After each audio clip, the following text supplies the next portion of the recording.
Bom dia a todos, tudo bem com vocês? Hoje, dia 24 de novembro, nós estamos aqui reunidos, curso de Direito e o curso de Enfermagem, para nós discutirmos essa manhã uma temática relacionada à abordagem multidisciplinar à mulher vítima de violência. E durante essa manhã nós teremos a participação da professora Dalva Portela Muniz, que é advogada, especialista em ciências criminais e idealizadora do projeto Maria Bonita, que ele trabalha o combate às situações de violência relacionada à mulher, assim como também teremos a participação da professora Lia Gomes, que vai trabalhar para a gente, e trazer essa discussão relacionada ao processo de atenção e assistência à saúde às mulheres em situações de violência. A professora Lia é graduada também em enfermagem e mestre em ensino na saúde, vai estar trazendo essa discussão, esse debate para a gente hoje pela manhã, nesse primeiro tempo, no horário AB. E nós convidamos todos vocês para participarem dessa atividade, se envolverem, perguntarem, colocando uma importância que nos traz o diálogo multidisciplinar e a articulação interdisciplinar, como um momento oportuno e um momento em que a gente consegue discutir, dialogar com as outras profissões, com as outras categorias, que ações, que temáticas, que intervenções nós podemos estar trabalhando em torno de uma causa. Hoje pela manhã, o diálogo vai ser em torno das situações de violência contra a mulher, que é uma situação e um problema de saúde pública no Brasil e necessita de nós um olhar diferenciado, seja nós profissionais, sejam nós pesquisadores, sejam como academia e estudantes. Exige da sociedade uma nova postura e um novo olhar diante desse contexto. Então, queremos aqui agradecer às professoras, pela contribuição de vocês nessa manhã e agradecer também o apoio de toda a faculdade, dos setores da direção, coordenação de comunicação, coordenação em setor de eventos, que nos apoiam para que essas atividades elas aconteçam, e nós possamos juntos aí refletir cada dia a nossa prática e buscar estratégias de fortalecer a ação e políticas públicas relacionadas a essas áreas. Muito obrigada a todos, tenhamos um bom dia. Bom dia a todos. Obrigada, professora Denise, pela parceria, a professora Dalva, a professora Lia, por ter aceito o nosso convite para esse momento de conscientização. E a todos vocês que compareceram. Espero que seja um momento de muito aprendizado, que as professoras consigam plantar em vocês uma semente para vocês levarem para as comunidades, para as cidades de vocês, para ajudar mais mulheres em situação de risco, para tentar evitar que no futuro aconteçam menos casos, que é conscientização tanto de homens quanto de mulheres. É muito importante que os meninos também estejam aqui. Eu vejo que as mulheres são maioria, mas a conscientização tem que ser geral, principalmente de homens que não tem tanta, como é que eu falo? Não aceitam, Não aceitam que a mulher é livre. Então, eu espero que vocês aproveitem. Professora Dalva tem um projeto de pesquisa futuramente, se os alunos da enfermagem também quiserem participar, ela vai falar aqui para vocês como é que funciona. Para esse semestre, a gente já teve seleção pela coordenação de pesquisa de alunos do direito, mas futuramente também será aberta a alunos da enfermagem, da psicologia, dos outros cursos da instituição. Aproveitem o momento, bom dia e bom evento. Bom dia a todos. Gostaria de agradecer aqui o convite da minha coordenadora, a professora Clébia. Gostaria de cumprimentar a professora Denise e a professora Lia, e a todos os presentes, os que estão conosco online também. Meu bom dia, meus cumprimentos. Gente, eu fiquei responsável pela parte jurídica, da nossa temática de hoje, do nosso evento de hoje. E a professora Clébia falou uma coisa que me chamou bastante a atenção, porque a maioria dos presentes aqui são mulheres. E porque os maiores interessados, né, as maiores interessadas são sempre as mulheres, quando o assunto é violência doméstica. Nós temos uma problemática muito séria na nossa sociedade, né, elevada à categoria de realmente problema de saúde pública. Eu achei extremamente pertinente a presença do curso de enfermagem, dos alunos de enfermagem aqui, que eu pude perceber, né, que são a maioria, porque a gente precisa tratar a violência contra a mulher de maneira multidisciplinar. A gente só entende a violência contra a mulher quando a gente entende a sociedade, o contexto social. Então, a gente passa pela sociologia, a gente precisa passar pela psicologia. A gente vai trabalhar hoje a violência psicológica e é extremamente necessário o acolhimento, é extremamente necessário a conduta de quem quer que seja, de qualquer profissional que vá atender essa mulher. É necessária essa sensibilidade. A gente precisa dos profissionais do direito, né, para conduzir essa mulher da melhor forma possível na busca dos seus direitos, e a gente precisa também do profissional da enfermagem, da medicina. Então, a gente tem uma multidisciplinariedade no combate à violência doméstica. Vou me ater um pouquinho ao aspecto jurídico, né? Vou deixar com a professora Lia uma outra abordagem, uma outra perspectiva, para vocês verem o quão amplo é esse debate. E esse debate, além de amplo, ele é extremamente antigo. Só para vocês terem uma ideia, esse projeto que a professora Klébia falou, que é chamado Projeto Maria Bonita, ele existe desde 2011, né? Eu criei esse projeto em 2011, quando lecionava na Universidade Vale do Acaraú, e a sensação que eu tenho hoje, em 2021, lecionando na FLF, é que a gente não teve um avanço muito preciso, né? Porque os índices de violência contra a mulher continuam sendo elevados, as estatísticas não favorecem, não diminuem, e aí fica o questionamento, né? Que vocês podem pensar aí e levar para a vida de vocês. O que é que está acontecendo? Por que que tanto se discute, tanto se debate, tanto se fala, e os índices não melhoram? E a situação continua estagnada ou, quiçá, piorada, né? A gente tem um problema social muito grande. A misoginia, né, que é o ódio, a aversão à mulher, ele está enraizado em nossa sociedade, a gente não percebe, né? Às vezes a gente toma essa terminologia misoginia, né, que se você for olhar no dicionário, é o ódio, a aversão à mulher, e tem como uma regra, não, eu não sou misógino, porque eu não tenho ódio às mulheres, eu não tenho aversão às mulheres. Mas você precisa compreender que a misoginia, ela tem comportamentos sutis, comportamentos leves, né? Quando você fala da postura de determinadas mulheres, quando você macula ela com ditados coloquiais, ditados populares, quando você estigmatiza, quando você coloca padrões, estereótipos naquela mulher, a qual ela deve seguir, e se não seguir, ela é avessa à sociedade, ela é contrária, ela tem algum problema, você comete misoginia, né? E com base nisso, a Lei 11.340 de 2006, a tão conhecida Lei Maria da Penha, conceituou duas maneiras de violência contra a mulher, duas modalidades, como se fossem duas espécies, né? A Lei Maria da Penha é o que a gente chama de uma lei penal não incriminadora. Ela não vai tipificar condutas. Se você procurar a Lei Maria da Penha um crime específico, você só vai encontrar um, que é o descumprimento da medida protetiva. Os demais crimes estão previstos no Código Penal. Aí o que é que você faz? Quando o agente agressor comete o crime, né, contra a mulher em determinadas situações, aí a gente tem a incidência, né, da Lei Maria da Penha, uma combinação de leis.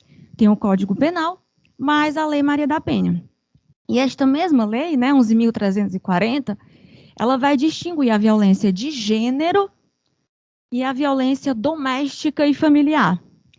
A violência de gênero, né, como o próprio nome nos indica, é aquela causada pela condição de ser mulher, pela condição de ser do sexo feminino. Então, a misoginia que eu acabei de falar é o fundamento da violência de gênero, né? Eu não preciso ter um vínculo com o agressor na violência de gênero, né? Eu não preciso ter uma relação pessoal com o agressor. Estranhos podem cometer violência de gênero, podem cometer um feminicídio, né? Que é um homicídio qualificado com base na ideia de gênero, né? Dessa aversão que eu falei para vocês, que é a misoginia. Mas a gente também tem a mais conhecida das violências contra as mulheres, que é a violência doméstica e familiar. A violência doméstica e familiar, ela está conceituada também na Lei Maria da Penha, e aí ela estreita mais o relacionamento, né, entre vítima e agressor. Então, a gente tem uma pessoa cometendo uma agressão, por exemplo, né, que é uma das formas de violência, não é a única, contra a mulher, na unidade doméstica, né, que essa é a nomenclatura que a legislação traz para a gente, na unidade doméstica, que é aquele vínculo, né, da casa, da residência, do domicílio da vítima e do agressor. Nessa unidade doméstica, a gente não precisa necessariamente, né, ter uma relação de parentesco, né? Só o espaço físico considerado residência, domicílio, já faz incidir a violência doméstica e familiar, nesse conceito, nessa ideia, né, que eu estou falando para vocês. Temos as relações íntimas de afeto, né, outro conceito. As relações íntimas de afeto, elas são mais específicas. E, inclusive, os maiores índices de violência contra a mulher estão nesse conceito, nas relações íntimas de afeto, que abrange pessoas que se relacionaram, que ainda estão se relacionando, né? Ex-maridos, ex-companheiros, né? Inclusive, né, se vocês forem olhar estatisticamente os dados do feminicídio, a gente tem uma parcela muito grande de ex-maridos, né, matando, né, as ex-esposas. Isso entra no conceito de relação íntima de afeto, que independe de coabitação, né? É um fator importante. Às vezes a gente acha que pelo fato de não residir juntos, né, de não ter residência comum, significa que não incide a violência doméstica. Mas agora você já sabe, né, que incide sim. Relação íntima de afeto, com ou sem coabitação, namorados também incide, né? Tem gente que acha que é só marido e mulher, mas marido e mulher você está colocando na unidade doméstica, né, no contexto de residência. Então, o aspecto da Lei Maria da Penha é muito mais amplo do que isso. Então, veja, hoje, o que a gente precisa compreender é que a violência contra a mulher, ela está o mais ampla possível, né? Você vê, acabei de dizer para vocês que tem a violência de gênero, a violência doméstica propriamente dita, né? No contexto da família, no contexto da residência, na relação íntima de afeto, e com ou sem coabitação, né? Tendo ou não terminado o relacionamento. E aí, eu volto à indagação da professora Clébia, na fala dela, né? Por que os índices estão tão altos, né? Por que a gente tem poucos homens interessados em relação a isso? É o aspecto de interrogação que eu me coloco há 10 anos, né? Praticamente um pouco mais de 10 anos, né? Finalzinho de 2010 eu iniciei esse projeto, já estamos em 2011, então a gente não tem uma melhora nos nossos dados, né? Só para vocês terem uma ideia, uma pesquisa recente feita coloca o Brasil na posição de país, né, na quinta posição de país mais perigoso para as mulheres viverem. A gente tem o quinto país mais violento do mundo, né, no que diz respeito à violência doméstica, né? Para vocês terem uma ideia, a cada 15 segundos, 7 mulheres são vítimas de algum tipo de violência, né? Qualquer tipo de violência, que na verdade, legislativamente falando, temos 5 violências, né? A violência física, violência patrimonial, moral, psicológica e sexual, né? Não sei se todos sabem disso, mas são 5 tipos de violência previstas na Lei Maria da Penha, né? A gente tem a impressão de que uma é mais importante do que a outra pelo fato de a gente visualizar. Mas quando vocês forem acompanhar comigo o conceito de cada uma das formas de violência, vocês vão ver que todas são igualmente perigosas, nocivas ao ambiente familiar e à instituição da família. Só para vocês terem uma ideia, né? A violência física. Todo mundo sabe o que é uma violência física, né? É o bater, amarrar, chutar, machucar, né? E até a forma mais elevada, que é o matar, né? A violência física, ela é assim mais conhecida, mais tangível, porque ela tem o que a gente chama de vestígios, né? Ela faz parte do rol dos crimes materiais, né? Os meninos do direito que estão online vão lembrar dessa nomenclatura lá de direito penal 1. Crimes materiais são crimes que deixam vestígios, né? Eu consigo visualizar, né? Quem não consegue ver o corpo de delito, né, em caso de feminicídio, a gente consegue perceber. E aí a violência física, né? Normalmente quando ela acontece, gente, a gente tem N outras formas de violência que foram cometidas anteriormente. Então, normalmente, assim, não é 100% dos casos, mas normalmente, na sua grande maioria, quando eu tenho a violência física, muito provavelmente eu já passei por uma violência psicológica, né? E muito provavelmente posso ter passado por uma violência sexual, né? Um ato sexual não consentido é uma violência sexual também. Então, é um estupro, né?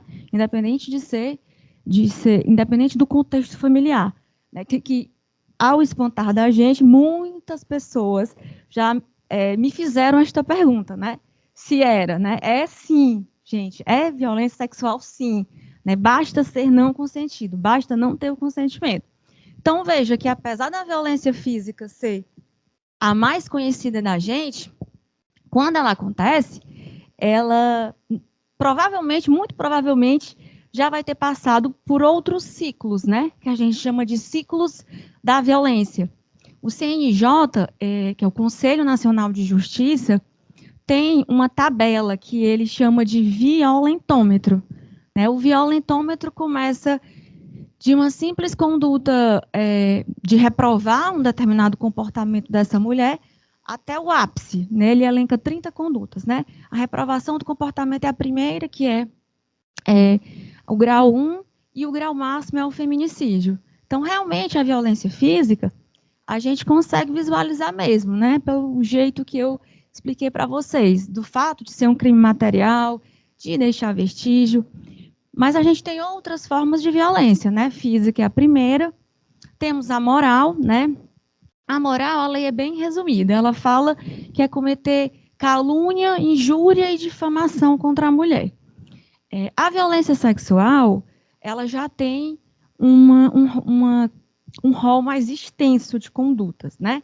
A violência sexual, ela vai do ato sexual não consentido, da exigência de alguns companheiros, né, que a mulher faça aborto em gravidez indesejada, também é violência sexual.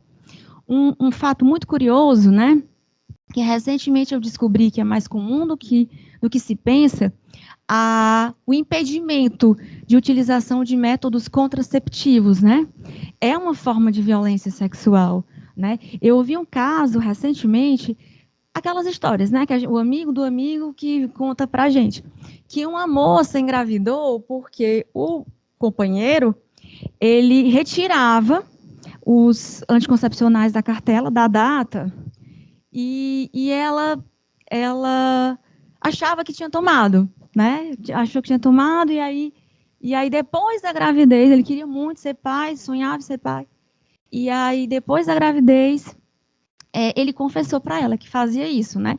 Porque ela não compreendia o porquê que tinha engravidado mesmo, tomando, né, os devidos cuidados. Então, gente, a violência são nesses atos sutis que a gente não percebe, que a gente acha que está amparado por um direito seu, mas você tem que entender que aquela máxima bem antiga, né? O seu direito termina quando começa do outro, né? Ela também tem o direito de não querer engravidar naquele momento ou nunca, se ela quiser, o desejo é dela, entendeu? Então, quer um filho, né? Quer uma família, então, infelizmente, né, ou você faz um acordo com o seu companheiro, o seu cônjuge, ou então, né, separa e procura outra pessoa que esteja mais apta para iniciar uma família, né? Então, isso é violência sexual, né? E vocês vão ver hoje que eu vou dar vários casos esdrúxulos para vocês, mas é o que acontece realmente na vida, né? De quem trabalha minimamente com violência contra a mulher. Então, já vimos, né? A física, a moral, a sexual. Aí a gente tem a patrimonial.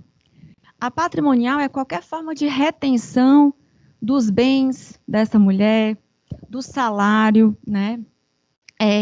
Quebra de objetos pessoais, pertences, objetos de trabalho, impedir que ela trabalhe também.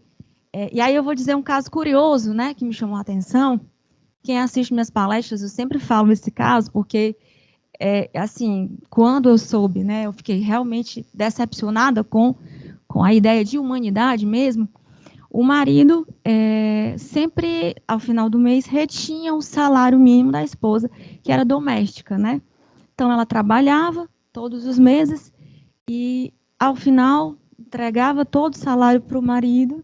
E, quando ela queria alguma coisa, ela tinha que pedir, né? Ela tinha que pedir. Então, isso é violência patrimonial, né? Você imagina você passar por isso, né?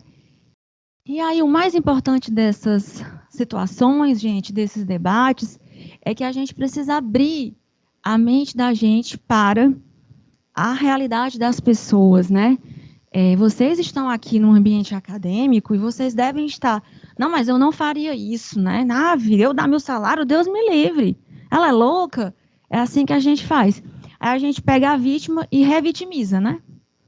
Que a gente pega e fala, ela é louca, por que ela faz isso? Né? Gente, aos nossos olhos, não faz sentido. Realmente a gente acha que tem algo estranho. Mas olha o contexto dessa mulher, né? Olha a cultura misógina que eu falei para vocês bem no início. Está enraizado, gente. Não é culpa minha, não é culpa sua, né? É social, né? Desde que o mundo é mundo, nós mulheres, a gente é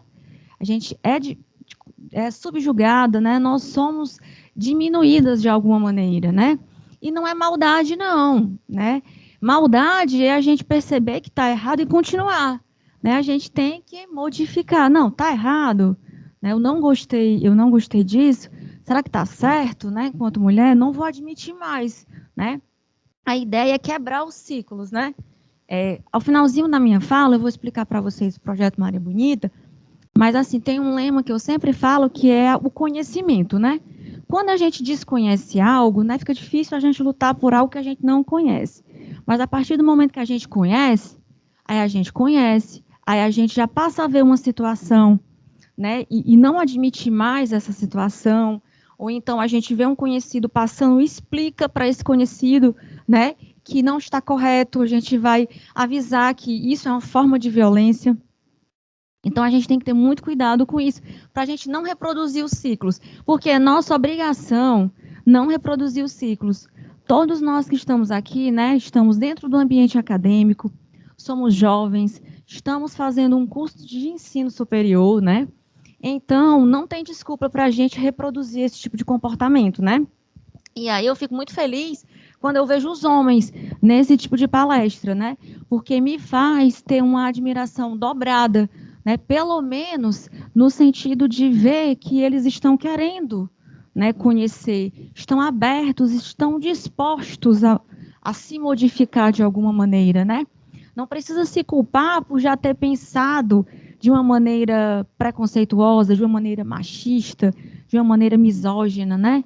O ideal é você sair daqui, e essa é a ideia do projeto, né, Com certeza essa é a minha ideia, da professora Lia, da professora Denise, professora Kleber, quando imaginou esse momento, é transformar a mentalidade, né, nem que seja um pouquinho, modificar, nem que seja um pouquinho, o jeito que você pensa, né, a ideia, a concepção que você tem sobre violência doméstica. Então, a violência patrimonial, ela também existe. Mas eu diria que a pior delas, gente, ainda está por vir, né? A pior em que sentido? A que diminui de forma lenta, de forma gradual, que é a violência psicológica. A violência psicológica, gente, ela é também chamada de slow violence, né? Que é a violência silenciosa, invisível, né? Por que que ela é a mais perigosa? Porque ela é invisível, ela é tão abstrata, pouco concreta, né? Pouco palpável, que eu não consigo ver que é um ato de violência. Então, quando eu humilho aquela mulher perante os amigos, perante a família, na frente dos filhos, né, que isso acontece bastante, é um ato de violência psicológica. Diminuí-la de alguma maneira, né, dizer que algo que ela está fazendo não está correto. Aí você vai dizer, né, Dalva, mas assim fica impossível a convivência social, né? Gente, tudo é a maneira que você fala, né? Que você se expressa. Você pode perfeitamente ter esse tipo de conversa em um contexto diferenciado, né? Só com seu companheiro, sua namorada, seu cônjuge, de forma mais sutil, né? E não humilhando, diminuindo, né? Existem pessoas, existem agressores que fazem questão de público, fazem questão de palco, né? Então, eles falam na frente dos amigos, né, no ambiente, né, de convívio deles, exatamente para humilhar, exatamente para diminuir, essa é a intenção, né, manter a superioridade, né. Então, a violência psicológica, gente, ela é extremamente grave, e eu vou dizer para vocês o maior problema dela.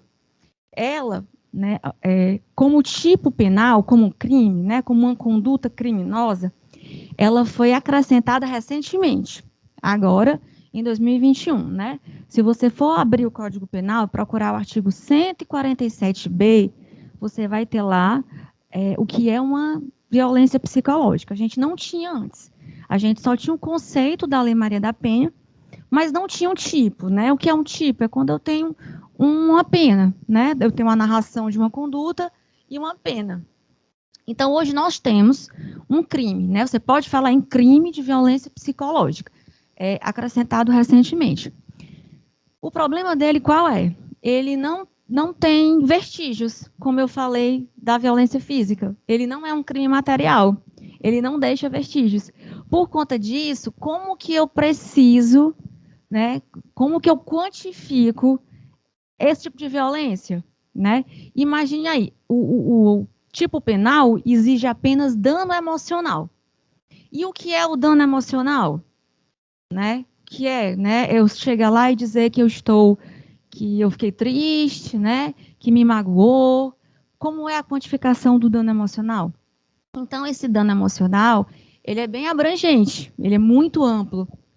E aí,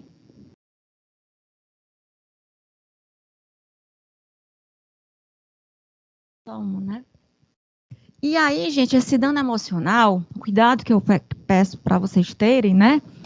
É que esse dano emocional, ele não pode ser elevado a uma categoria de doença mental, por exemplo, porque aí eu já deixo de ter esse dano psicológico, essa violência psicológica, já pode ser a violência física, tá certo? Porque a violência física, ela traz essa ideia de lesão à saúde corporal, à saúde mental também.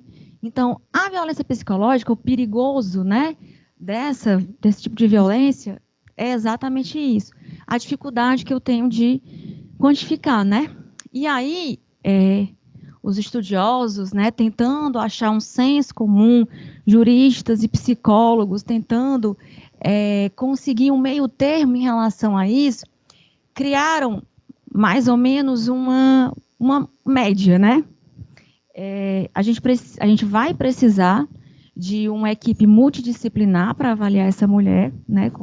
Muito provavelmente ela vai ter traços de pessoa violentada, e aí a gente tem o quê? Choros, uma sensibilidade excessiva, perda de sono, né? Falta de ânimo, de alegria, né? E aí um profissional habilitado, né, é capaz de aferir isso. Mas o mais importante também que eu acho, né, que eu acredito, é em relação às equipes que vão atender essa mulher agredida, né?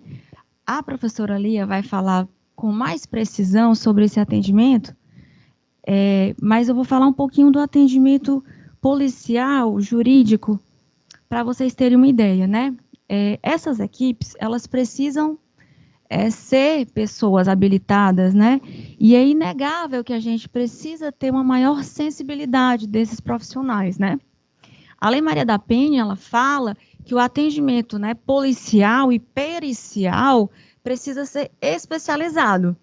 Em que sentido, Dalva? É bem mais interessante que essa mulher seja acolhida por profissionais, né, do sexo feminino.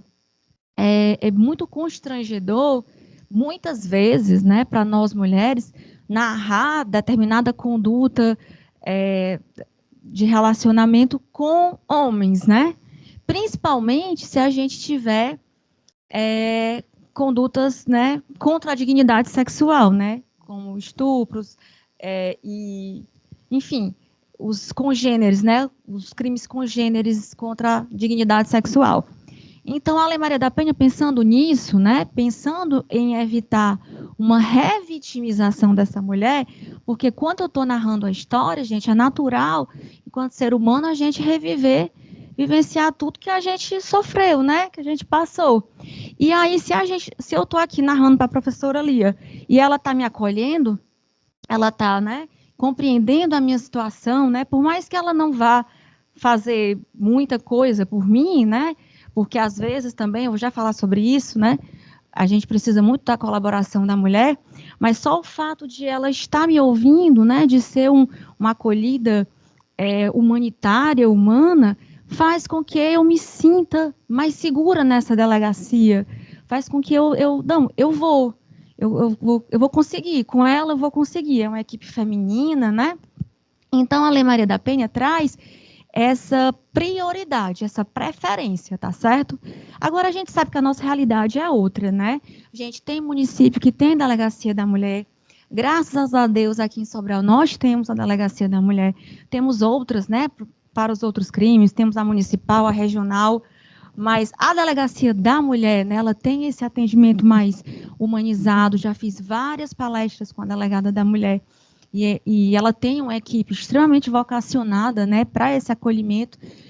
Já é uma tentativa da Lei Maria da Penha de fazer, né, esse cuidado, né? Mas a gente sabe também que nem sempre é possível, né? O contingente de policial masculino acaba sendo superior ao feminino. Então a gente também tem a capacitação desses profissionais, né, desses homens, né?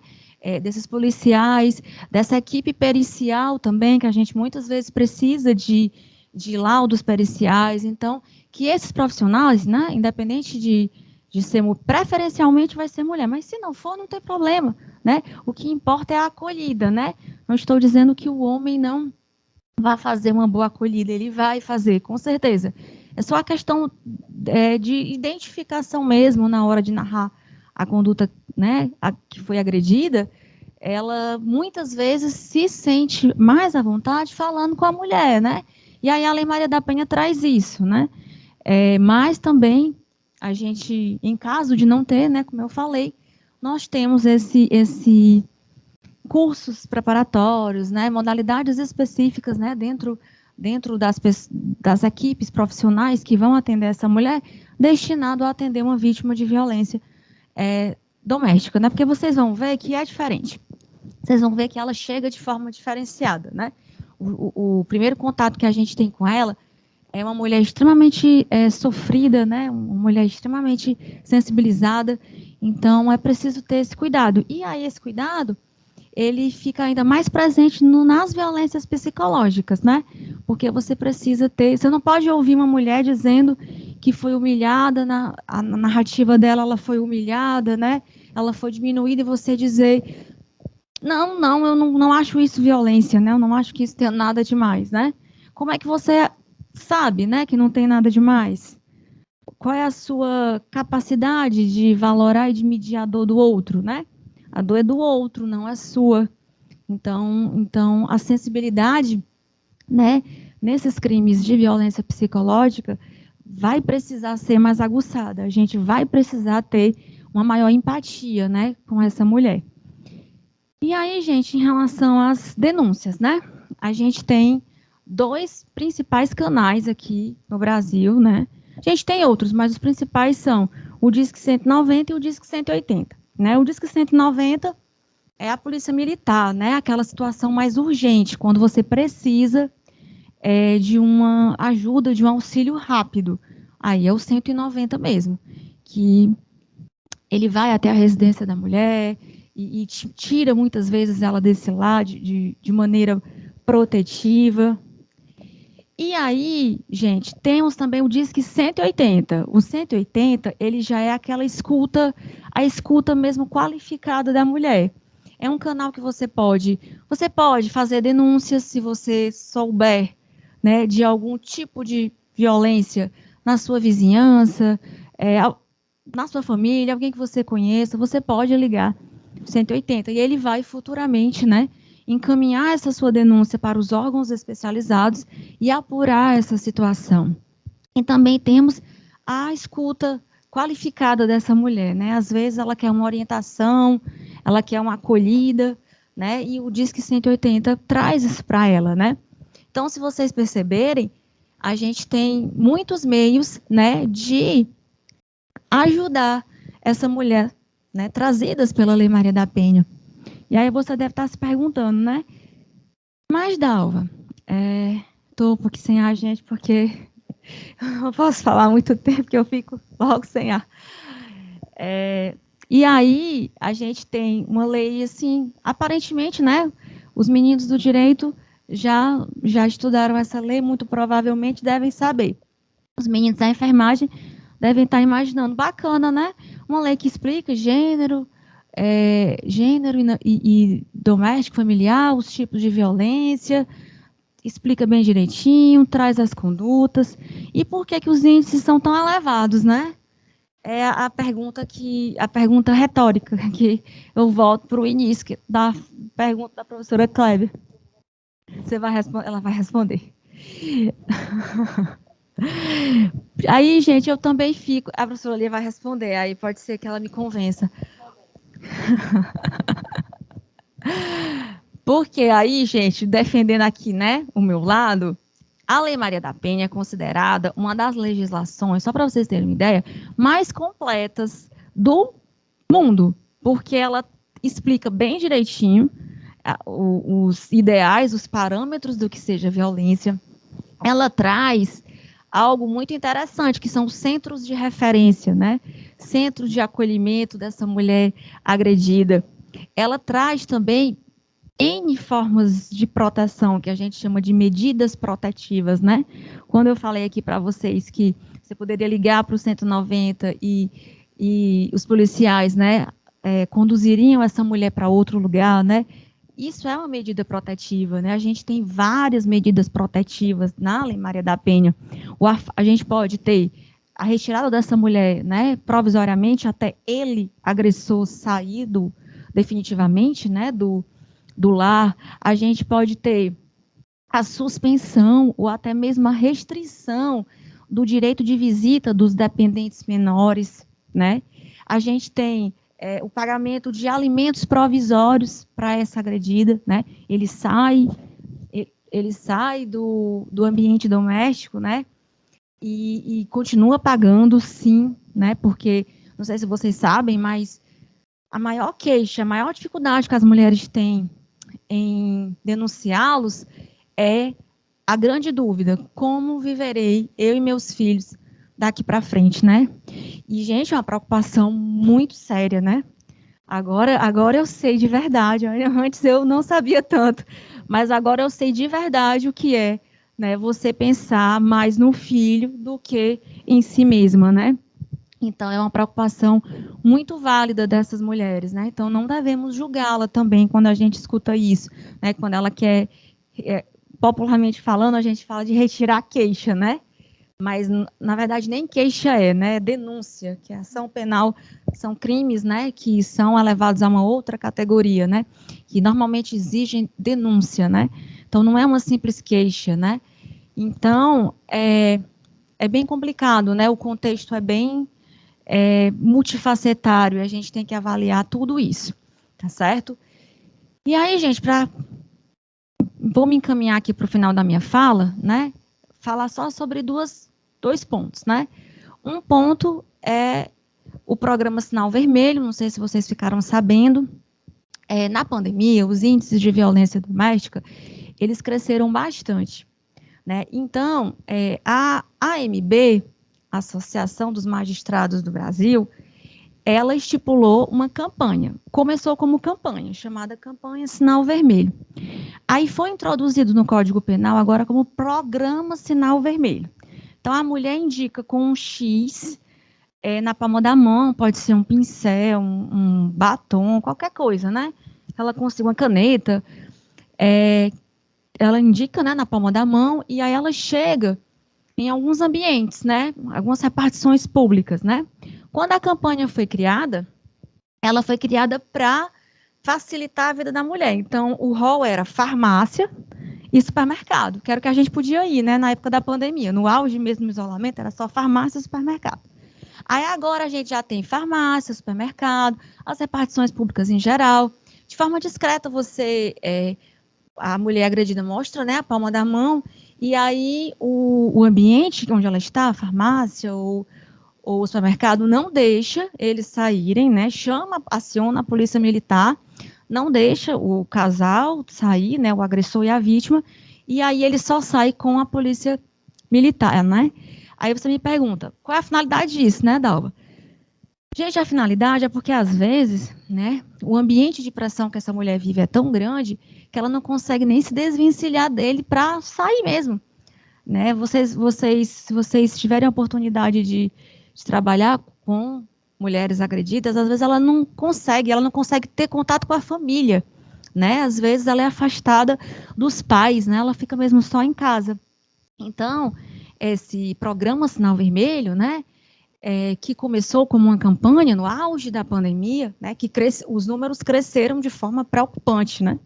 Na pandemia, tinha até uma campanha, né? Convivendo com o inimigo. Ninguém sabia o que era pior. Se saísse de casa, quando podia sair, né? Porque muitas vezes a mulher é encarcerada, né?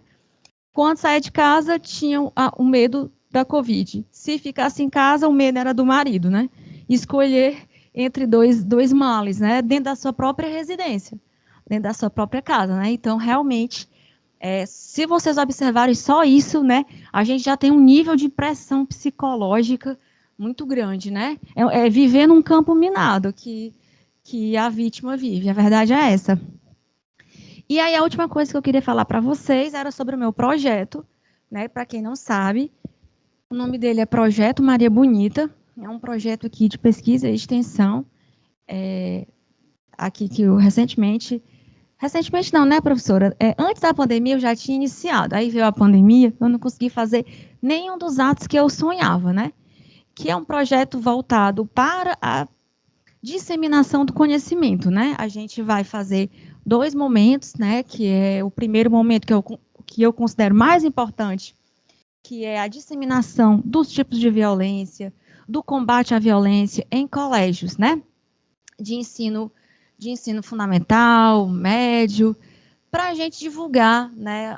De forma, se for para um público, né, menor, né, de idade menor, de uma maneira mais lúdica, mais explicar, né, a ideia da misoginia, do machismo, da igualdade de gênero, né, da igualdade, gente, igualdade material. A gente tem um termo no direito que a gente chama de igualdade material, substancial. Ela vem da máxima de Aristóteles. Você tem que valorar as pessoas na medida das suas desigualdades. Você não pode colocar todo mundo no mesmo patamar. Isso é igualdade formal, que é conceder direitos iguais. Isso a gente já tem, né? A Constituição assegura isso para a gente. Nós precisamos de métodos, de maneiras de viabilizar a igualdade material.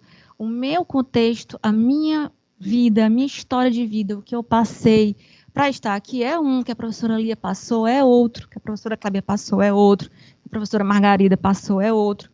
Então, o que acontece? A gente precisa trabalhar com essa ideia, né? E aí explicar direitinho, né, para essas crianças, né? Para a gente fazer o quê? Para a gente transformar as futuras gerações. Se nós temos, né, um problema social, então a gente precisa começar, de alguma maneira, a gente precisa começar de alguma forma por algum lugar, né? Então vamos começar pelo futuro, né? Por essas crianças e adolescentes que serão o futuro. Aí você deve estar se perguntando, Dava, qual a importância prática disso? Total, gente. Total. Porque aí você já quebra o ciclo da violência lá embaixo. Você já quebra no início, você não deixa nem ela evoluir, não. Quando você conscientiza uma criança, uma menina, né? Essa menina ela vai ser uma futura mulher. Então ela não vai se deixar passar por essa situação. Ela vai ver a mãe passando por essa situação e vai dizer, mãe, eu vi que isso não é adequado, né? Não deixe papai fazer isso com você. Então, ela já vai adquirindo um padrão, um nível para mais, né? Ela não pode se padronizar por um nível baixo, né? Ela não vai querer que o marido dela, que o companheiro dela, né, faça a mesma coisa que o pai fazia com a mãe, né? Então, a gente acaba tentando aguçar, né, essas crianças, né, para serem mais exigentes mesmo, né? Então, a ideia do projeto é essa, começar com essas palestras, né? Eu comecei realmente em março do ano passado, né, com o projeto Maria Bonita. Só para vocês terem uma ideia, a gente fez uma palestra aqui na quarta-feira, né? Quando foi na outra segunda, a gente não pôde mais vir, porque as aulas tinham sido suspensas, então a gente não conseguiu fazer nenhuma palestrinha.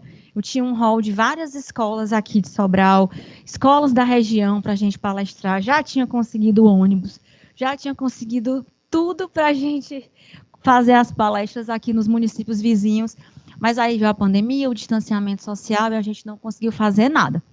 Mas aí pretendemos retomar, né? Aí depois desse momento a gente vai para o atendimento aqui na sociedade dessas mulheres agredidas, né? Nos núcleos da faculdade de acolhimento e de atenção. E hoje, também, só para finalizar minha fala, a gente está lançando, inclusive, uma campanha de Natal, que é o Projeto Maria Bonita Solidário. Nós vamos arrecadar itens de higiene pessoal e roupas em geral, agasalhos, para doar para mulheres em situação de rua. A entrega desses itens, né, ela pode ser feita na coordenação aqui do curso de Direito até o dia 20 de dezembro. Nós vamos fazer kits, né, e distribuir, né? A gente tem até 2 parcerias aqui em Sobral de 2 ONGs que trabalham com essa entrega, né, de itens para pessoas, para mulheres em situação de rua, que é muito, gente, a realidade é muito pior do que a gente imagina, né? Então, a gente vai fazer essa arrecadação, né? Quando a gente fala itens de higiene pessoal, é inegável a gente lembrar logo de absorventes, né? Que é de extrema, máxima e urgência, necessidade urgente, né? Que toda mulher precisa. Então, qualquer doação que vocês queiram fazer, podem disponibilizar na coordenação do curso de Direito até o dia 20 de dezembro. Vamos fazer kits aí bem generosos e muitos kits para mulheres em situação de rua que elas merecem, né? E aí é um pouquinho que a gente faz, né? Uma gotinha, mas aí já torna um Natal mais facilitado, né? Pelo menos um Natal mais quentinho e um Natal mais facilitado, né? Porque assim, para a maioria de nós, um pacotinho de absorvente, né? Um item de higiene pessoal é algo tão bobo, tão, né? Tão banal, assim, já é tão comum na nossa realidade, mas na realidade, né, de muitas mulheres pode fazer uma diferença bem grande, né? Pelo menos trazer um Natal mais leve. E assim eu encerro minha fala, né? Agradeço a todos que me ouviram. Vou passar aqui a palavra para a professora Lia me convencer que a violência doméstica pode ser quebrada.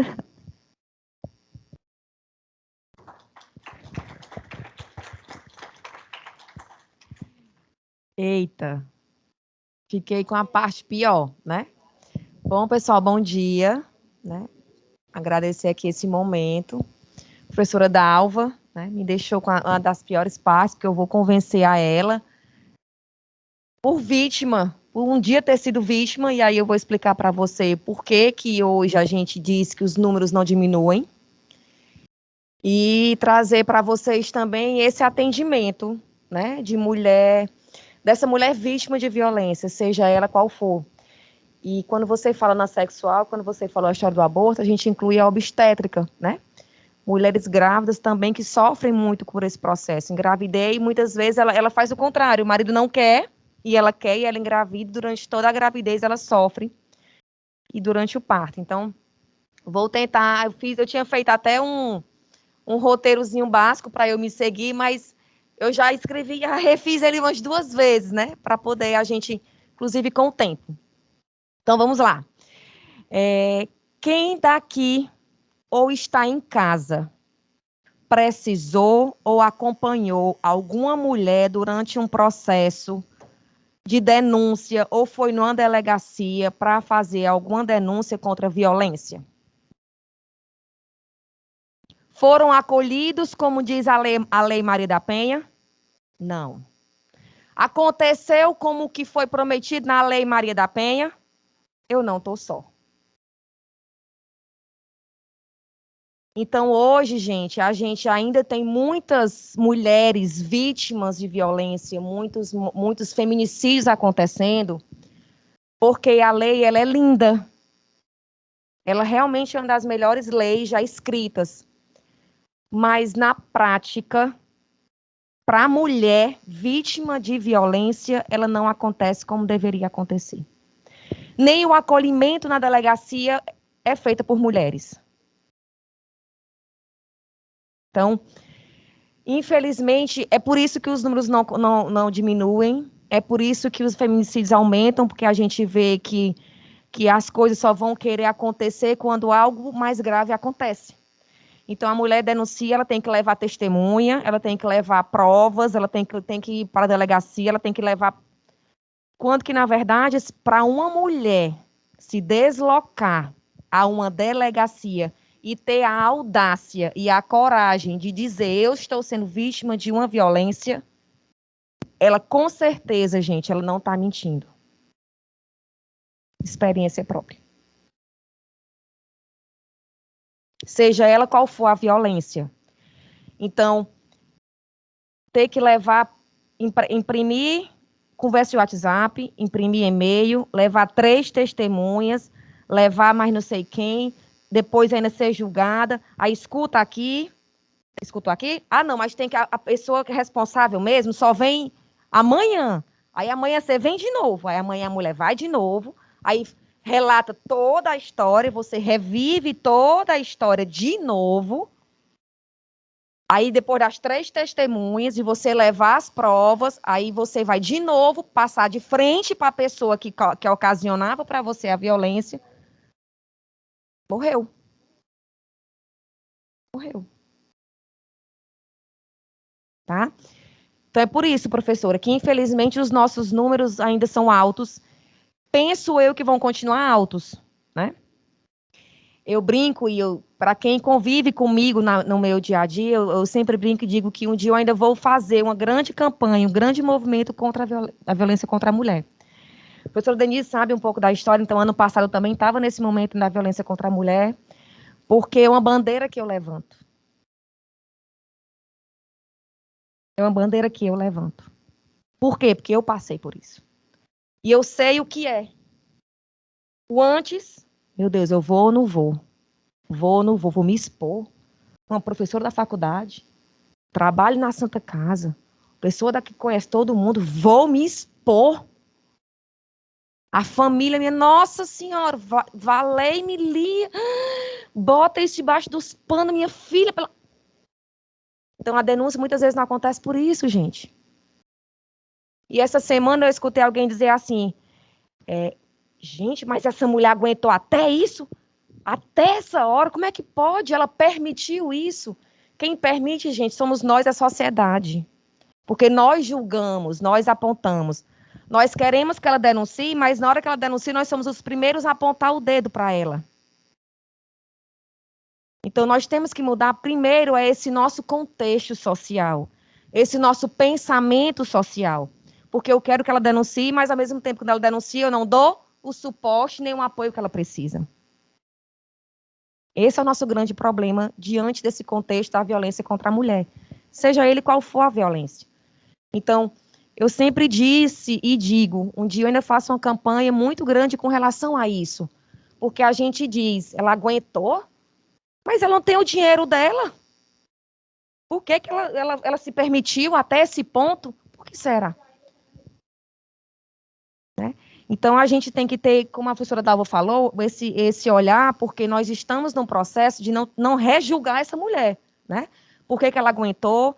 Graças a Deus que você está aqui. Vamos acolher, vamos ouvir, vamos a partir de agora mudar, né? Ver o que daqui para frente pode ser diferente. Mas, professora Dalva, é isso. Por isso que eu disse para você que eu ia lhe convencer. Porque quando a gente não vivencia, não passa pelo processo, a gente se pergunta muitas vezes, mas o que acontece? As portas estão abertas, tem o núcleo da mulher, tem o centro da mulher, tem a delegacia da mulher, tem não sei o que da mulher, e ela se permite ainda sofrer e passar por isso numa época dessa, século XXI. E ela vai se permitir por muito mais tempo. Enquanto nós não mudarmos o nosso pensamento, enquanto nós não mudarmos o nosso acolhimento para essas pessoas, na verdade, não só mulheres, porque crianças também sofrem muito numa situação dessa, adolescentes também sofrem muito por isso, mas a mulher, ela acaba sendo a cabeça da família, principalmente para os filhos, né? Então, você disse, sou mãe. Imagina nós, mulheres que somos mães também de adolescentes e crianças que passaram por muitas coisas por isso. Né? Então, a gente precisa, antes de tudo, mudar esse pensamento e esse acolhimento. Tá? Então, espero ter convencido, né? Espero ter trazido para vocês o outro lado da história. Todo lado tem duas histórias, né? Tem suas duas versões. Pois não?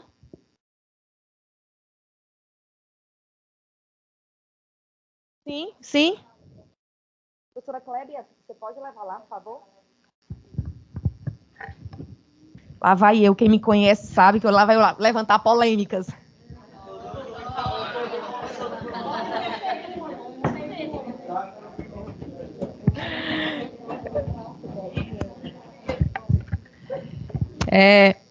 Para quem me conhece, eu sou Manu, né? Sou professora aqui do curso de Direito, mas trabalho há muitos anos com políticas públicas, violações de direitos, já fui advogada do CRES por 4 anos, hoje estou como secretária executiva de Direitos Humanos, Habitação e Assistência Social, e é muito isso, né, que a professora Lia falou. Eu me encontro, professora Lia, nesse limbo entre a lei, né, porque eu sou professora de direito, a Lei Maria da Penha realmente é reconhecida como um dos dispositivos técnicos legais, né, bem evoluídos, e me encontro na situação de estar diante todos os dias de casos de violências domésticas múltiplas, né, e que o Estado não consegue dar conta. Essa Lei Maria da Penha não consegue dar conta, né? E aí eu vou contar uma situação em específico que eu estou vivenciando isso, né, atravessando esse deserto esses dias, que é a situação de uma família carente, vulnerável, né, que tem 5 filhos, né, é um casal, 5 filhos com a mesma deficiência, os 2 filhos recebem BPC, essa família, o pai obriga a mulher e os filhos a estarem nas ruas todos os dias, né, nos restaurantes, vendendo determinadas bombom, essas coisas, e levam os filhos para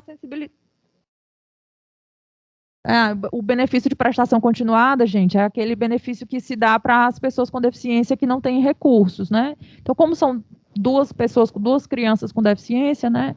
São 5, mas tem a questão da renda. E aí, essa mulher, depois de muitas conversas, né? Conselho tutelar, posto de saúde, o que se percebia era que quando se chegava perto da família, a família morava em determinado bairro. Aí o posto de saúde do bairro chegava, a escola chegava, um monte de gente chegava lá do estado, aí eles pegavam e se mudavam para outro bairro. Aí o estado todo chegava lá, se mudava para outro bairro. Né? Até que, depois de muitas tentativas, o Conselho Tutelar tirou as crianças da família e colocou no abrigo, né? As 5 crianças. E a mãe é uma clara e evidente vítima de múltiplas violências domésticas. Múltiplas violências domésticas, porque ela também é pessoa com deficiência, né? Ela também não entende do que nós estamos falando. Ela só sente uma falta enorme dos filhos. Ela anda hoje em dia com uma fraldinha no pescoço para sentir que eu escuto eles falando dentro de casa. Mas não fui eu que deixei de levá-los para a escola, não fui eu que deixei de levá-los para o posto de saúde, não fui eu, né, que levava eles para a rua. Eu tinha medo de ficar só com eles em casa, né? E eu só tenho ele na minha vida. Eu não tenho pai, não tenho mãe, não tenho ninguém e não sei ir em nenhum canto sozinha. Não sei tirar o dinheiro sozinha, não sei. Né? E eu falo isso muito emocionada, porque eu estou vivenciando, né, esse processo. E aí é muito fácil para mim, que vou sair desse atendimento, vou para minha casa, deitar na minha cama, com o meu marido, que não estou sofrendo violência doméstica, que sou emancipada, e dizer assim, minha senhora, a senhora tem que ir para o centro de referência da mulher, a senhora tem que deixar esse homem, para a senhora resgatar os seus filhos, para que você leve eles para a escola, para que você leve eles para o posto, para que você exerça uma maternidade, né, responsável. É muito fácil eu dizer isso, né? Como é que eu faço com essa mulher que não tem nada e nem ninguém, e o Estado, enquanto política pública, que eu amo o SUS, eu amo o SUAS, né? Eu sou, do jeito que eu sou fã do SUS, eu sou muito fã do SUAS e defendo a bandeira de que todos nós deveríamos conhecer o Sistema Único de Assistência Social, né? Como garantidor mestre assim, de direitos das populações mais vulneráveis. Mas ainda, como a professora Lia diz, nós não estamos prontos. Nós não estamos prontos para lidar com essa... Então, essa mulher sofre quantas violências? Sofre a violência psicológica, de que ela tem uma deficiência e nunca foi levada ao CAPS, nunca teve um atendimento, né? Porque o Estado falhou, ele tem que levá-la. Então, até para eu convencer de que ela precisa fazer o acompanhamento no centro de referência da mulher, eu tenho que sensibilizar ele. Porque é ele que vai levar, não sou eu. Né? Então, assim, tudo passa por uma dificuldade enorme, de que a gente precisa entender que os conflitos e a realidade se impõem para além da lei. Isso é um fato, né? E a gente, enquanto vocês vão ser enfermeiros, a gente que vai ser operador do direito, que vamos trabalhar com isso, vocês vão se deparar o tempo todo com isso, porque eu já cheguei em delegacia acompanhando mulher vítima de violência doméstica com lesões, crime material, né, que eu não sou criminalista, mas e que a pessoa que recebeu a gente, o escrivão, faltou dizer assim, minha filha, volte para a sua casa, não vá fazer isso com ele não, você vai acabar com a vida dele. Né? Então, assim, eu vivenciei isso enquanto advogada. Então, assim, enquanto assessora jurídica do CREAS, acompanhei mulheres. Então, a gente ainda tem muita coisa para caminhar, né, para mudar as nossas estruturas sociais, para a gente falar em violência doméstica, em rompimento dessas estruturas sociais, né, que começam dentro da nossa casa, né? A gente tem vergonha de falar para os nossos que a gente sofre algum tipo de violência, porque a gente vai, como é que eu estou sofrendo, né? Chegar aqui em sala de aula, meus alunos tudo me reconhecem como uma mulher emancipada. Então, assim, é muito difícil. Né? Eu estou socializando isso com vocês porque não é tão simples. E a gente precisa lutar todo santo dia, cada dia mais. Eu digo assim, é uma peleja que não acaba. E está em todos os cantos, em todos os lugares. É isso. Obrigada. Gente, não é fácil. Eu tô geladinha, vocês não têm noção. Eu já tomei um copo d'água todinho esperando meu momento de fala. Falo ou não falo, digo ou não digo. Em que ponto, como professor da faculdade, né, me expondo, como você é vista a partir de agora? Enfim. Então, gente, voltando, né, como foco da enfermagem nesse momento do atendimento a essa mulher vítima de violência, e aí a professora Dalva foi muito feliz quando ela descreveu os 5 casos de violência. Essa violência, ela chega na unidade básica de saúde, ela chega na UPA, ela chega no hospital, ela vai chegar de alguma forma, seja para um atendimento comum, seja para um atendimento em que ela vai dizer assim, eu realmente fui violentada, eu preciso de ajuda, né?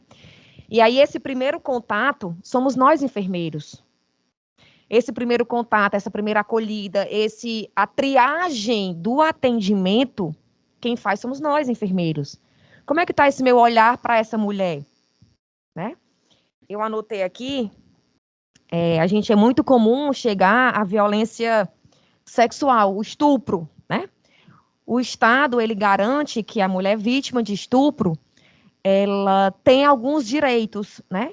Na mesma hora, ela tem que fazer exames para detectar DSTs, ela vai fazer o tratamento preventivo de imediato, mas caso ela engravide diante de uma situação dessa, ela também tem direito a aborto.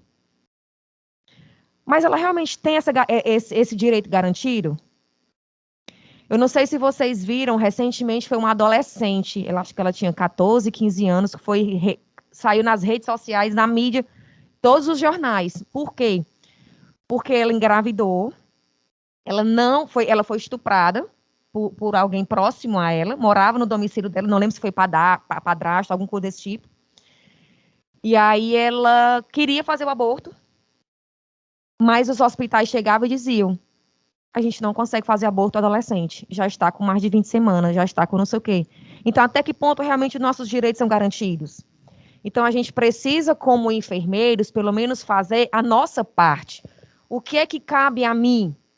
O que cabe ao Estado é a garantia dos direitos dela, quanto à prevenção das DSTs, o tratamento imediato, como também o aborto, caso ela venha com a gravidez. Mas se o Estado não pode garantir, porque a demanda é grande, N motivos, vamos fazer a nossa parte. Eu não posso apontar o dedo para o outro se eu não consigo resolver o meu. Então, esse acolhimento a essa mulher, chegou uma mulher vítima de violência, chegou uma mulher que vocês percebam, eu sempre falo isso. Sou professora de ética, processos éticos, aspectos éticos na enfermagem, tanto no primeiro semestre quanto no terceiro, eu falo muito isso. A gente tem que ter esse cuidado e esse olhar. A mulher, ela vai chegar, ela não vai dizer muitas vezes na cara, mas aí eu tenho que saber abordar e fazer a denúncia aos órgãos competentes de forma sigilosa. O sigilo, gente, é primordial. Na hora que esses casos acontecem, eles são obrigatoriamente né? Passam para o sigilo. Então, ninguém pode divulgar, mas eu tenho que fazer esse acolhimento. Então, nós enfermeiros, acolher, triar, acompanhar essa mulher durante todo o processo, ela se sentir que está ali segura por alguém. Porque quando ela vai para esses ambientes, o agressor muitas vezes vai junto. Ele acompanha, porque ele não quer que ela denuncie.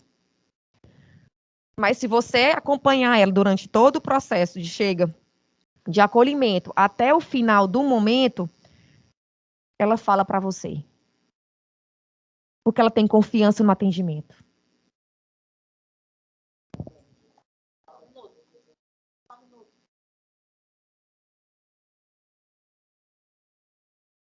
Aí só enquanto o Breno fala, só um minutinho, Breno. E aí a gente tem que ter a noção de que também a gente não pode negligenciar esse atendimento. Se eu percebo que essa mulher está sendo vítima, que ela chega para um atendimento, seja na UPA, seja na unidade básica de saúde, ambiente hospitalar, eu preciso, como profissional de saúde, como um ser humano, acolher e fazer algo por aquela pessoa, né? E aí essa negligência, eu sempre falo, negligência do atendimento, já está no nosso conselho de ética, não é só você negligenciar o atendimento, negligenciar a evolução no prontuário, é você negligenciar a denúncia a um órgão competente, que se você tem certeza que algo está acontecendo. Então, essa negligência, ela vai além só do atendimento do remédio na boca. Então, a gente tem que ter muito cuidado com essa negligência que a gente aponta para o outro, mas a nossa prática diária como profissionais de saúde, a gente também faz. Então, o acolhimento é importante, a evolução do prontuário é importante, mas a negligência do cuidado, a negligência da denúncia do órgão competente, a negligência do acompanhamento, porque não é só naquele momento. Quando essa mulher sai desse atendimento inicial, ela volta para casa. Cadê essa referência e contra-referência do acompanhamento dela? Seja no âmbito enfermagem, psicológico, e aí a gente precisa garantir para essa mulher esse acompanhamento, esse retorno dela à própria sociedade. Porque não é fácil você olhar para as pessoas. Como é que as pessoas estão me vendo? Como é que elas me olham hoje diante disso? Até mesmo medo de sair de casa do agressor. E a gente vê muito isso hoje, semana passada em Forquilha, né? Então, cada vez mais a gente percebe isso por conta dessa falta desse acompanhamento, dessa referência, dessa contra-referência, desse acolhimento correto, dessa denúncia não feita de forma correta, desse acompanhamento.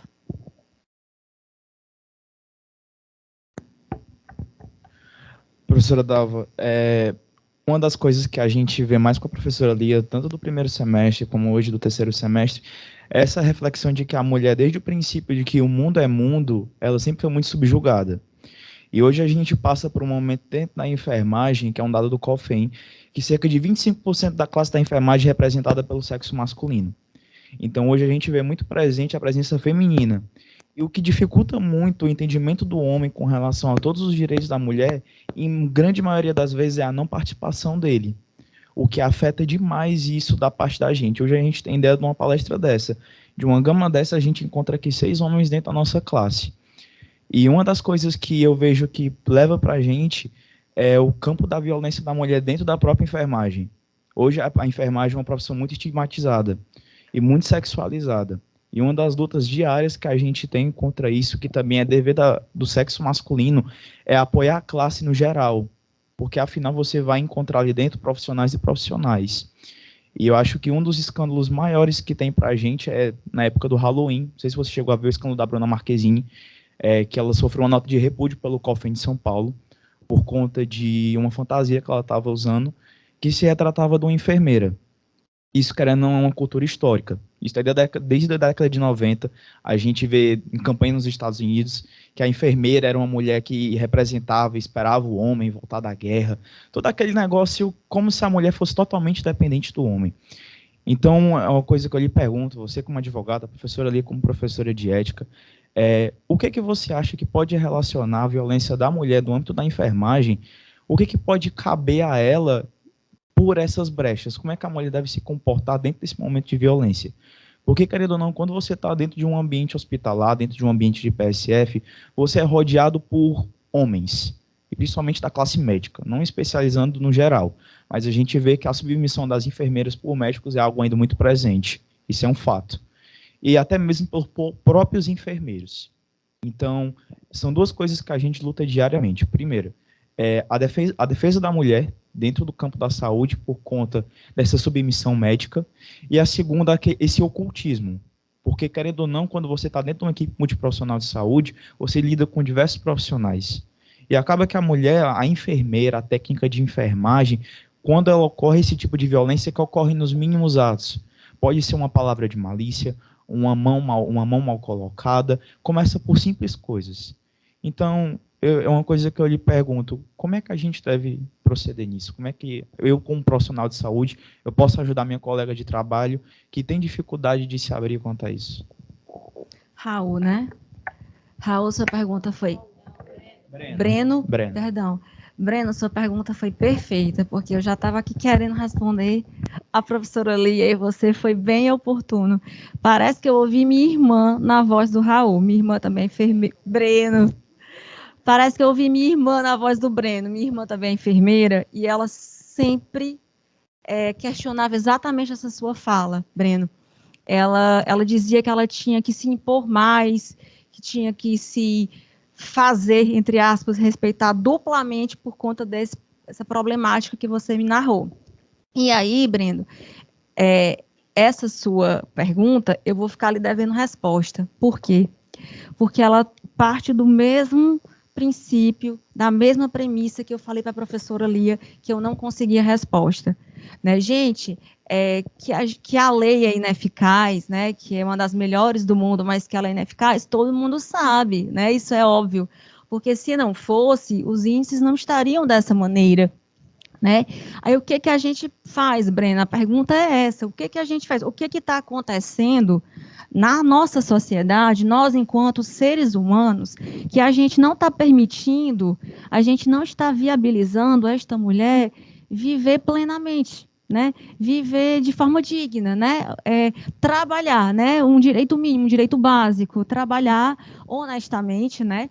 Dignamente. Então, a minha indagação enquanto por que o índice, né, não baixava, era nesse sentido, né, de o que a gente está fazendo enquanto ser humano, né, enquanto pessoa, que a gente não está viabilizando para essas mulheres uma vida digna. Porque, assim, gente, esperar pelo Estado, né, a gente não vai conseguir resultado esperando pelo Estado. A gente nem fala muito em esperar pelo Estado, porque a gente sabe que não vai ter retorno. Né? Isso é uma utopia. Aqui no Brasil, precisamente, é uma utopia. Quando eu falo de mudança, eu falo de mudança social, Breno. O que eu estou falando de mudança social, que ela não vai ser atendida ou não atendida dignamente, como a professora Lia falou. Isso é uma realidade, né? O que a gente pode fazer para cortar esta realidade? Porque a gente não pode deixar essa mulher sofrendo violência. Eu não posso chegar aqui e dizer, o Estado é ineficaz, deixa essa mulher ser violentada. Eu não posso fazer isso, né? Aí, Breno e professora Lia e os demais, os que estão em casa, a minha dúvida é essa, a minha indagação é essa, né? São 10 anos trabalhando com mulher agredida, trabalhando com violência doméstica, e a sensação que eu tenho, Breno, é que eu não saí do lugar. É essa mesma sensação. Aí você me pergunta, o que é que você pode fazer? O que você pode fazer é o que eu tento fazer todo dia, o que eu vou tentar falar nas palestras, né? Tentar valorizar essa mulher. Você, Breno, você vai respeitar essa sua colega, né? O seu comportamento vai ser notado à distância, porque o diferente, né? Do mesmo jeito que eu notei que tem poucos homens aqui na turma ouvindo essa palestra, o diferente nos chama mais atenção. Então, a sua conduta respeitosa, o seu comportamento respeitoso para com a sua colega, vai fazer os demais, né? Se assemelharem ou não, porque como é um problema social, Breno, eu nem sei se a sua conduta servirá de espelho ou se você não vai ser julgado por estar exatamente tratando respeitosamente um ser humano, né? Então, realmente é cíclico, né? O que a gente fala é mudança de postura enquanto sociedade, né? Porque não tem como a gente esperar pelo outro, a gente pode fazer a nossa parte, né, Breno? Então, pelo que me parece, a situação continua a mesma. Você está me narrando um contexto que vocês, enfermeiros e enfermeiras, vivenciam hoje, que a minha irmã já falava sobre isso há muitos anos atrás, né? Ela tinha essa mesma queixa. Então, se eu fechasse meus olhos e sua voz fosse feminina, eu ouviria ela, porque ela dizia muito isso, né? Então, ela dizia, não, sempre sou mais séria, eu nunca saio com a turma, era o que ela fazia. Olha o nível de situação que a gente chega. Eu sempre sou mais séria, as minhas roupas eram mais contidas, eu me mantinha mais distante para poder forçar uma respeitabilidade que já era para ser inerente, né? A inerente a ela, inerente ao profissional. E acompanhei sim o caso que houve da Bruna, né? Provavelmente, né? Muito merecidamente. Primeira pessoa que me avisou isso foi minha irmã, né? Que ela me mandou o direct da imagem, né? Zangadíssima, né? E acompanho toda essa luta de vocês, né? Precisamente, né? Porque minha irmã ela é muito próxima a mim e ela sempre falou muito sobre isso, ela sempre indagou muito isso. E aí, professora Lia, não vou mais tomar tempo da sua fala, mas o que eu posso falar, Bruno, para você é que, como eu lhe disse, né? Eu não tenho resposta para essa sua pergunta, né? Me perdoe, como também eu não tenho resposta para como fazer, né? Como faremos enquanto sociedade para quebrar esse ciclo, porque realmente, gente, é social, é a sociedade. Não é o poder público, não são os órgãos públicos, não é a delegacia, é a sociedade, né? A professora Lia narrando que não foi bem acolhida, né? Embora a Lei Maria da Penha diga isso para a gente, né? Traga isso como direito para essa mulher. Mas, gente, o problema é o mesmo, é a sociedade, é o profissional que está atendendo, né? Se fosse o Breno delegado, provavelmente, o Breno escrivão, provavelmente ele não faria isso, né? Então, o problema está realmente no ser humano, né? É isso que a gente precisa mudar. E mudar ser humano, gente, é difícil, viu? Como é que a gente muda ser humano? Não tem como. Gente, eu estava nesse instante olhando, professora Mônica, é um momento de, se a gente fosse até a noite, a gente tinha assunto, tinha discussão, tinha pergunta, né? A professora Dalva estava bem quietinha, terminou, ninguém disse nada, mas eu como polêmica, como, né, sempre trago essa fala, até porque eu levanto muito essa bandeira, né? A lei, ela é perfeita, a lei no papel, ela garante tudo, como também as políticas públicas, como o SUS, ele é muito bonito, ele garante realmente o atendimento igualitário, né, com todos os seus direitos, mas infelizmente, por um contexto total, não é possível isso. Do mesmo jeito, a Lei Maria da Penha, mas que a lei, no caso da violência contra a mulher, ela é mais social, mais fácil a gente até tentar resolver, mas nós não resolvemos porque muitas vezes o homem não quer. Ele é o dono, ele se acha o dono, é minha. Eu não é mais, pode até não ser mais minha, mas também não vai ser de outro, né? Então esse poder de posse, de possessão da mulher ainda existe muito, né? A professora Clébia começou falando sobre a liberdade, a mulher ela é livre. Mas até que ponto nós somos realmente livres, né? Eu converso muito com os meninos da postura. Só um minutinho, professora. Você pode levar o microfone para a professora Mônica, por favor? Eu falo muito em sala de aula com relação à postura que nós devemos ter. Postura profissional, postura ética. E eu sempre falo, minha mãe me ensinou que a gente tem roupa de ir para a missa e roupa de ir para a praia. Eu não posso ir de biquíni para a missa, como eu não posso ir de manga longa para a praia. Mas isso também já foi numa postura machista de você dizer, olha, se vista bem, porque se você se vestir ruim, se você está dando a liberdade do outro criticar você. Eu me cresci assim, minha filha tem roupa de ir para missa, de ir para a praia. Então, a gente precisa mudar do começo, realmente, de criança, né? Essa cultura de que a mulher ela só é valorizada se ela estiver bem vestida ou se ela tiver, né, uma postura. Então, a gente tem que ter muito cuidado com isso, com essa fala que a gente reproduz sem perceber. Né?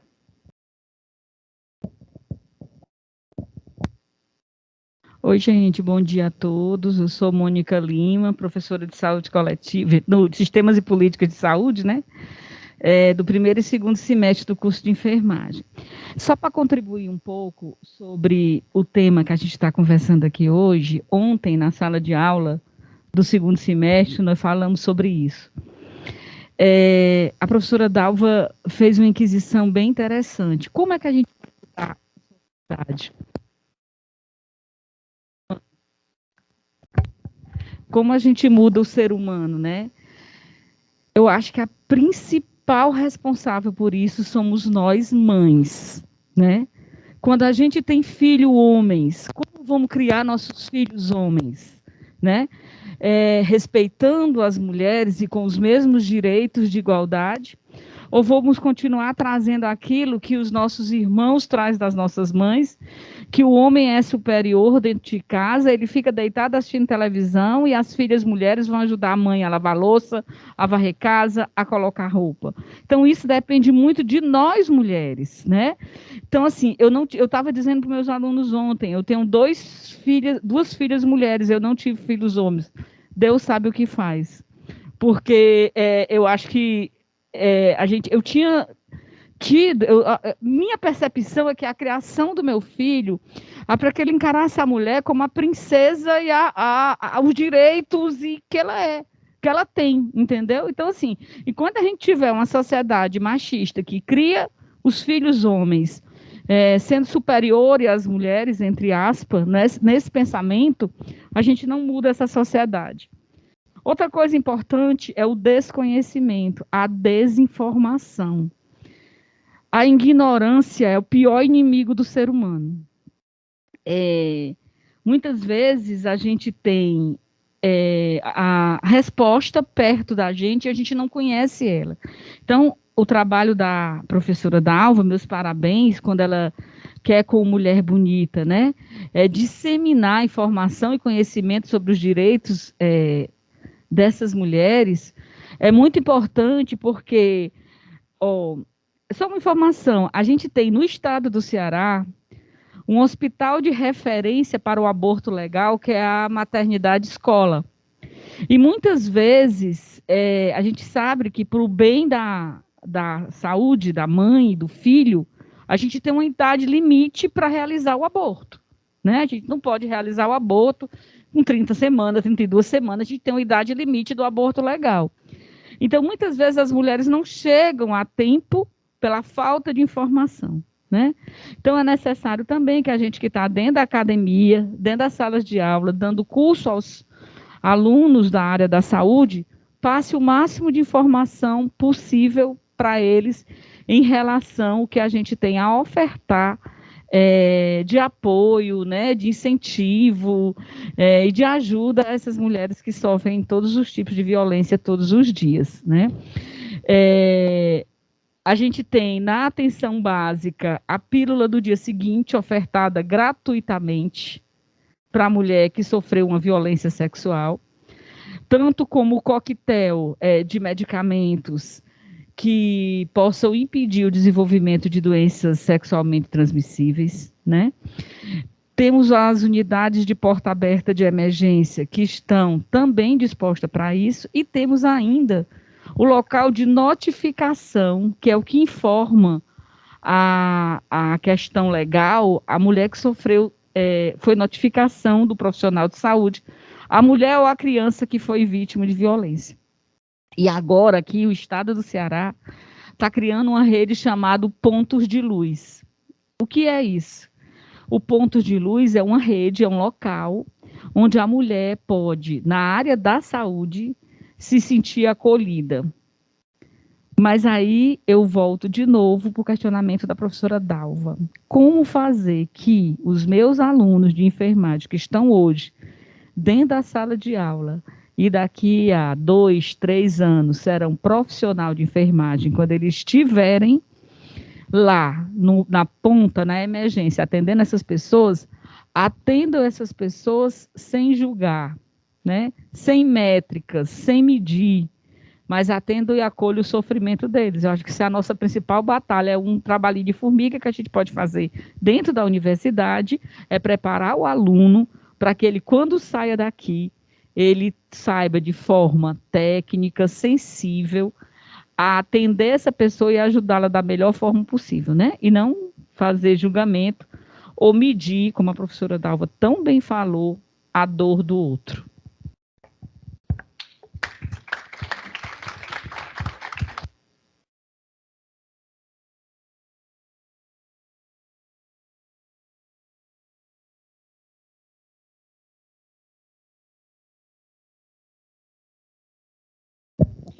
Muito bem, doutora Mônica, né? A doutora Mônica, essa sim, levanta mais ainda a bandeira do SUS, conhecedora dessas políticas públicas, e falta muito mesmo informação, né? Essa adolescente de 14 anos que não era do Ceará, mas que ela rodou muito os atendimentos, ela já chegou realmente fora do prazo, né?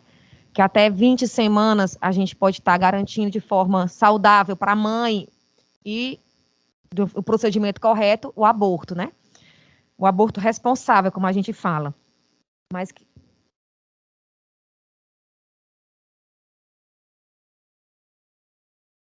Foi.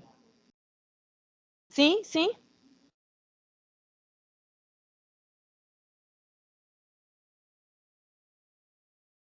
É. Silencia. E aí, muitas vezes, por medo, por vergonha, por desconhecimento, né? Com certeza. Gente, é muito difícil, né? Abordar esse assunto é muito complicado. porque não é só a lei propriamente dita, porque a lei por si só, o papel garante, mas eu preciso do profissional que acolhe, eu preciso da humanização daquele que encaminha, eu preciso do acompanhamento de forma correta, o acolhimento no processo, no atendimento de saúde. Se a gente não tiver essa rede, na verdade é uma rede, muito bem acolhida, essa mulher ela se perde pelo meio do caminho. Né? E aí quando a gente perde essa mulher pelo meio do caminho, é mais uma mulher, mais uma vítima, ou mais vítimas virão após ela, mais violências ela vai sofrer. Porque ela se perdeu, ela fica desanimada, e ela perde, inclusive, a esperança. E a fala dela para a reprodução para as outras mulheres vai ser que não vai, não resolve, não adianta. A minha experiência é essa, né? Então, a gente precisa mudar esse acolhimento, precisa mudar essa rede de atendimento. Porque quem faz a rede funcionar, gente, somos nós.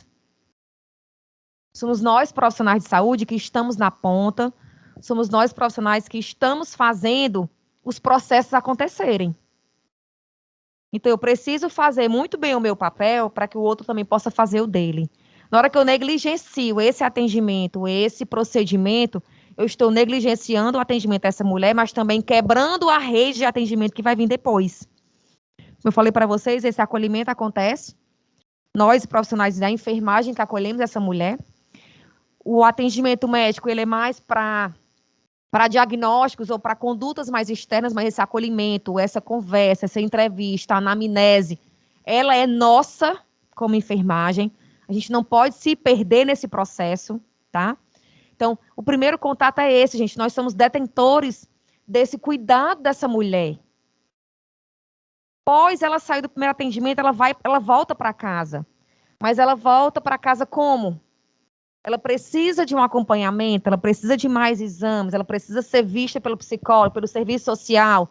Que outras políticas públicas ela tem direito diante da violência que ela sofreu? Então, é isso que falta também na gente, como profissionais de saúde, é ter esse olhar crítico para o acolhimento e a contra-referência, referenciar e contra-referenciar essa mulher no atendimento dela, né?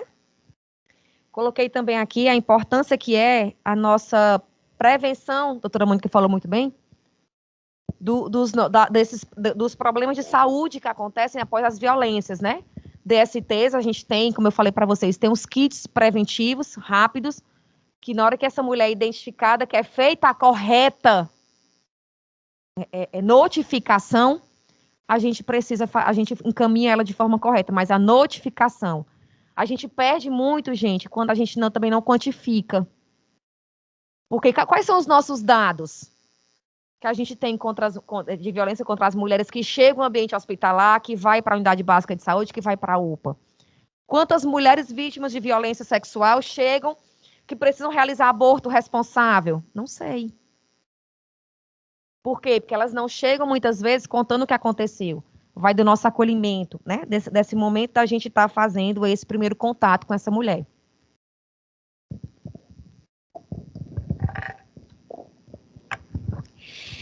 Eu estava me segurando para não falar, porque é um assunto delicado para mim, mas eu acho que vai ser oportuno comentar isso.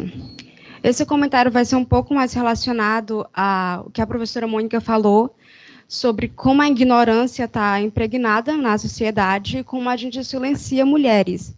E uma vez que a gente tem um conhecimento de identificar aquela situação, possa ser evitados danos ainda maiores, como a morte.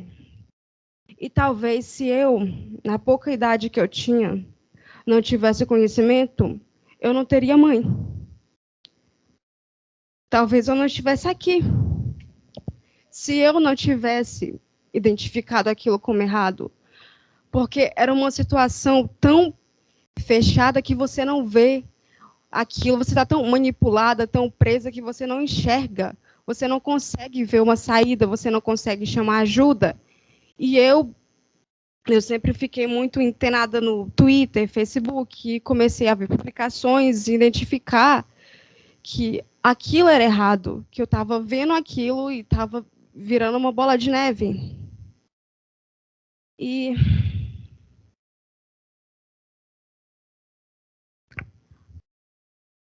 a importância da gente conhecer essas coisas, saber identificar, é evitar que algo muito pior aconteça. Então, eu admiro muito o trabalho que vocês estão fazendo aqui, em informar, e que continuem fazendo isso, principalmente em escolas públicas, onde ainda tem uma dificuldade financeira, pouco atendimento, tem uma superlotação. Então, continuem com esses projetos, essas discussões, porque eu poderia estar num lugar muito distante daqui, se eu não tivesse sido informada e chegado a essa informação de identificar que aquilo era errado. Mas, para não deixar um clima tão triste, eu vou dar um desfecho feliz. Eu estou muito longe de onde eu estava, eu e minha mãe, e estamos indo muito bem. Nós estamos indo muito bem. E eu espero que qualquer mulher que esteja passando por algo parecido, ou já passou, esteja muito melhor agora.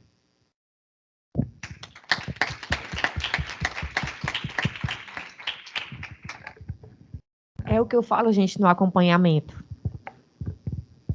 Não é só você tirar, não é você fazer aquele acolhimento inicial, é o acompanhamento que deve ser feito com essa mulher durante todo o processo. E além disso, né, vai além daquele momento. Professora Kleber, eu acho que a gente já ultrapassou um pouco mais além, né? Eu só queria falar duas coisas rapidinho para poder a gente finalizar, porque a gente já passou um pouco do tempo, mas que a gente teria coisas, quase nada do que eu tinha colocado para falar, eu falei, porque acabou que a gente foi mudando um pouco, né, o contexto e a forma como a gente tinha pensado. Eu e a professora Dalva, nós combinamos que não ia trazermos slides para ser uma conversa livre, uma conversa aberta, essa era a ideia, uma roda de conversa, para a gente também poder ouvir vocês, e não aquela coisa pesada de slides, só falar, falar, falar. A ideia não é essa. Mas que o cuidado da enfermagem, gente, ele vai além da existência humana. A gente precisa ter esse olhar diferenciado, esse olhar holístico dessa mulher, dessa família. A importância que é quem está na unidade básica de saúde fazer as visitas domiciliares e perceber durante as visitas como que está essa família, orientar os agentes de saúde, como é que quando você chega nessa casa, como é que está. Se você encontra uma mulher encarcerada, você sabe, porque o agente de saúde é o primeiro a não entrar. Esse agente de saúde ele tem que ter a orientação de voltar para a equipe, para a coordenadora dele, dizer, eu não consigo entrar naquela casa, algo está errado. Eu preciso identificar o que é que está errado. Eu tenho que saber o que é o certo. O que é o certo? Costumo dizer para os meninos em sala de aula que para eu identificar o que é o errado, eu tenho que saber o que é certo. O que é certo? E eu sempre falo para eles, gente, o certo... E aí vou definir a importância que é o planejamento desse cuidado, desse atendimento. A gente está no quarto semestre, falando da faculdade, na disciplina de semiologia, e um dos assuntos é o planejamento. Planejar essa visita, planejar com a minha equipe de saúde, como é que vai ser o atendimento. Eu preciso planejar qual cuidado eu vou fazer com aquela família. E começa da visita no domicílio, começa quando essa mulher procura muitas vezes a unidade básica de saúde, quando o agente de saúde não consegue adentrar essa casa. Então, a gente precisa ter esse olhar holístico como saúde, de uma forma geral. Quando essa mulher ela é grávida, não consegue ter, ou que tem vontade de engravidar e não pode porque o companheiro não quer. Quando essa mulher ela está grávida e ela sofre violências porque ela fica o tempo todo, eu não quero essa criança, eu não quero esse filho. Tu trata de dar essa criança. Isso é violência obstétrica do começo ao fim. Essa mulher ela não quer amamentar quando essa criança nasce porque ela não tem o poder de pertencimento. Ele não vai ser meu. Porque ela sabe que aquele filho não vai ser dela porque ele vai ser dado para alguém. Então, tudo isso envolve muito esses processos. E concordo com a Nicole, quando ela fala que a gente tem que trabalhar muito ainda as escolas públicas, mas eu vou além, Nicole. As escolas particulares passam pelo processo de terem o conhecimento, mas não poderem falar. Por quê? Porque eu sou da sociedade. Como as pessoas vão me olhar? Quando você é um desconhecido, é mais fácil você falar. Quando você tem conhecimento. E quando a gente tem e não pode, dói mais. Então, o que a gente precisa mudar é esse nosso pensamento, a gente precisa mudar a nossa sociedade, esse acolhimento, essa cultura, né? O Projeto Maria da Penha achei belíssimo, porque realmente vai na base desse problema, que é a gente mudar esse pensamento dos meninos e das meninas, de não aceitar e dos meninos de não fazerem, e a gente conseguir mudar esse pensamento e esses índices, né, tão altos que hoje ainda são. E que nós, enfermeiros, tenhamos esse olhar crítico no acolhimento, no acompanhamento e no planejamento do meu cuidado de saúde de uma forma geral, seja onde eu estiver, unidade básica, UPA, que é outra porta de entrada, ambiente hospitalar, eu preciso entender, planejar e acompanhar os meus processos, senão eu não consigo exercer a profissão tão bonita que é a nossa da enfermagem. Então, eu finalizo a minha fala, não sei se a professora Dalva quer falar mais alguma coisa, agradecer, né, quem está em casa e a todos que estão aqui.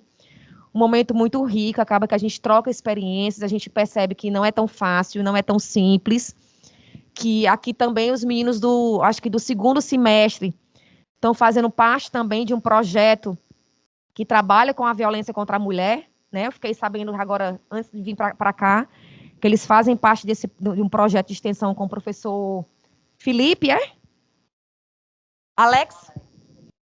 Pronto, né?